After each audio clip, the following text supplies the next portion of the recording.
परॾेही अदायगियूं करणु ॾुखियो बणिजी वियो आहे। मैक्रो इकोनॉमिक इस्तेहकाम अणटर आहे। ॿी सूरत में वॾा मसइला थींदा, ॾुखिया फ़ैसिला कया आहिनि। ईंदड़ वक़्त में बि करणा पवंदा। क़ौम लाइ ही ॾुखियो साल हूंदो। ॼाणूं था त ॾुखियनि फ़ैसिलनि सां अवाम खे परेशानी थींदी। घटि अरिसे जे लाइ तकलीफ़ खे बर्दाश्त करणो पवंदो। तवनाई वारे शोबे में मुस्तक़िल हिकमत अमली जी ज़रूरत आहे। IPPs जो स्ट्रक्चरल हल कढिणो पवंदो। मुआहिदा हिक तरफ़ा ख़त्म कंदासीं त अॻिते कीअं वधंदासीं। नाणे वारे वफ़ाक़ी वज़ीर मोहम्मद औरंगज़ेब जी इस्लामाबाद में प्रेस कॉन्फ्रेंस। संदसि चवणु आहे त IMF जो ही आख़िरी प्रोग्राम हूंदो। पाकिस्तान खे चीन ऐं अमेरिका ॿिन्ही ब्लॉक सां गॾु हलणो पवंदो। वीज़ा पॉलिसी में नरमी सां मईशत मुस्तहकम थींदी। परॾेही सीड़पकारी ऐं सियासत खे हथी वठण लाइ अहम क़दम खंया आहिनि। घरू खाते ऐं लाॻापियल वज़ारतुनि जी वीज़ा रिजीम में नरमी हाकारी भराई आहे। नॉर्थ सहकार काउंसिल जे कारोबारी शख़्सियतुनि खे वीज़ा फ्री दाख़िला जी मंज़ूरी ॾेई छॾी आहे। 126 मुल्कनि जी सीड़पकारनि ऐं सियाहनि खे 24 कलाकनि में वीज़ाऊं मिलंदियूं। उन्हनि समूरनि मुल्कनि जे वापारियुनि ऐं सियाहनि खे वीज़ा फ़ीस खां आजो करार ॾेई छॾियो आहे। वज़ीर आज़म शहबाज शरीफ़ जो परॾेही सीड़पकारनि ऐं सियाहनि जे लाइ वीज़ा सवली बणाइण बाबति बयानु। संदसि चवणु आहे त कराची, लाहौर ऐं इस्लामाबाद एयरपोर्ट्स ते इलेक्ट्रॉनिक गेट सिस्टम लॻायो पियो वञे।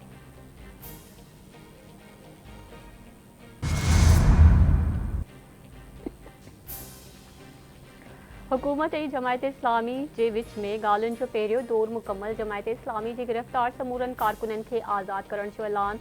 ॾुखियनि हालतुनि में हुकूमत मिली आहे। हुकूमती ख़र्च घटाइण जी कोशिश कई पई वञे। मुतालबनि बाबति हिकु टेक्निकल कमेटी जोड़े छॾी आहे। उमेद आहे त ॻाल्हियुनि जो ॿियो दौर नतीजा ॾींदड़ हूंदो। जमायत इस्लामी जी कमेटी सां ॻाल्हियुनि खां पोइ सुध समा वारे वफ़ाक़ी वज़ीर अता तारड़ जी मीडिया सां ॻाल्हि ॿोल लियाकत बलूच चयो आहे त IPPs जहिड़ो नासूर समूरी क़ौम लाइ मौत जो परवानो आहे। सरमाएदारनि जे मुफ़ादनि लाइ अवाम खे क़ुर्बान थियणु न ॾिनो वेंदो। हुकूमत संजीदगी सां कमु कंदी त अवाम खे रिलीफ मिलंदो। जमायत इस्लामी जो धरणो जारी रहंदो।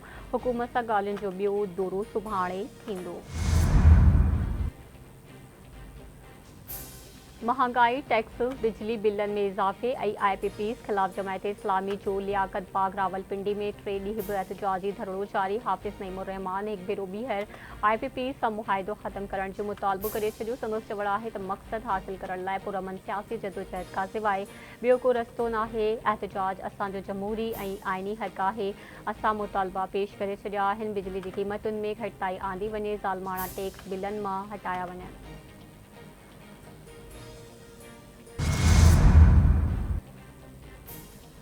तहरीक इंसाफ़ पारां 5 अगस्त ते सॼे मुल्क में भरपूर एहतजाजी मुज़ाहिरनि जो ऐलान। नवाज़ शरीफ़, शहबाज शरीफ़ ऐं मरियम नवाज़ PTI ऐं फ़ौज खे आम्हूं साम्हूं बीहारणु चाहिनि था। इहो मुल्क जे लाइ नुक़सानकार हूंदो। हुकूमत होश खां कमु वठे।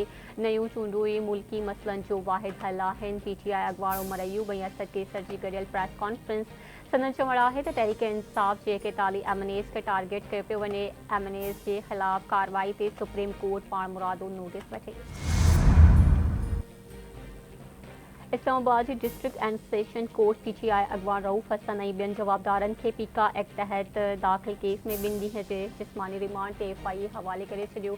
PTI जे सोशल मीडिया कारकुन सैयदा उरूबा कंवल खे जुडिशल रिमांड ते जेल उमाणियो वियो। मीरपुर माथेले जे शहीद सहाफ़ी नसरुल्ला गडाणी जे क़ातिलनि जी गिरफ़्तारी लाइ गढ़ी ख़ुदा बख़्श भुट्टो में धरणो जारी। शहीद जी अमर पठाणी जी अॻवाणी में शहीदनि जी मज़ारुनि आॾो धरणो हयो वियो। सहाफ़ियुनि समेत आम माण्हुनि जे वॾे अंद में शिरकत। शहीद नसरुल्ला गडाणी जी अमर पठाणी पाण खे ज़ंजीरुनि में जकड़े छॾियो। संदसि चवणु आहे त नसरुल्ला जा बचा बि शहीद थी वञनि तॾहिं बि हू जदोजहद तां हथ न खणंदी। 2.5 महीना गुज़री वञण बावजूदि क़ातिल गिरफ़्तार न थिया आहिनि। रुॻो दिलासा ॾिना पिया वञनि। क़ातिलनि जी गिरफ़्तारी ताईं गढ़ी ख़ुदा बख़्श भुट्टो में धरणो जारी रखण जो ऐलान। गर्मी सबबि शहीद नसरुल्ला गडाणी जी अमर बेहोश बि थी वई। सिंध जे वॾे वज़ीर सैयद मुराद अली शाह पारां घोटकी में 2 पुलिस एहलकारनि जी शहादत ते ॾुख जो इज़हार। IG सिंध खां तफ़सीली रिपोर्ट तलब। धाड़ियलनि ख़िलाफ़ ऑपरेशन वधीक तेज़ करण जी हिदायत। घरू वज़ीर ज़ियाउल हसन लंजार SSP घोटकी खां पुलिस चौकी ते हमले बाबति तफ़सील तलब करे वरिता। शहीद एहलकारनि जे वारिसनि सां ताज़ियत ऐं हमदर्दी जो इज़हार। संदसि चवणु आहे त ॾोहारियुनि ख़िलाफ़ टारगेटेड ऑपरेशन वधीक तेज़ करे ज़िले सतह ते पुलिस खे वधीक हिफ़ाइतो बणायो वञे। सिंध समेत मुल्क के मुख़्तलिफ़ इलाइक़नि में अॼु खां अरबा ताईं बरसातुनि जो इम्कान। कश्मीर, इस्लामाबाद, पंजाब ऐं ख़ैबर पख्तूनख्वा में बरसातुनि जे अॻकथी। कराची में सुभाणे खां गजगोड़ सां बरसाति पइजी सघे थी। सांघर, मिरपुरख़ास, उमरकोट, बदीन ऐं ॿियनि इलाइक़नि में बि कुझु हंधनि ते गजगोड़ सां बरसाति जो इम्कान। आज़ाद कश्मीर में बि कुझु हंधनि ते ज़ोरदार बरसातुनि खां पोइ नदी नालनि में चाड़ अची वियो।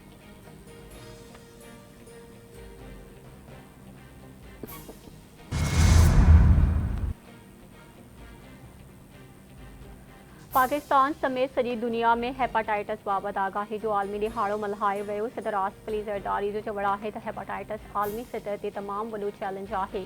बीमारी खां बचाव ऐं उन जे ख़ात्मे लाइ इज्तिमाही कोशिशुनि जी ज़रूरत आहे। मीडिया, तालीमी इदारनि, उस्तादनि ऐं सिविल सोसाइटी खे हेपाटाइटिस बाबति माण्हुनि खे तालीम ॾियणी पवंदी। वज़ीर आज़म शहबाज शरीफ़ चयो आहे त हेपाटाइटिस जी रोकथाम लाइ तकड़ा क़दम खणण जी ज़रूरत आहे। हेपाटाइटिस खे ख़तमु करण ऐं सिहतमंद मुस्तक़बिल खे यकीनी बणाइण लाइ गॾिजी कमु करण जी ज़रूरत आहे।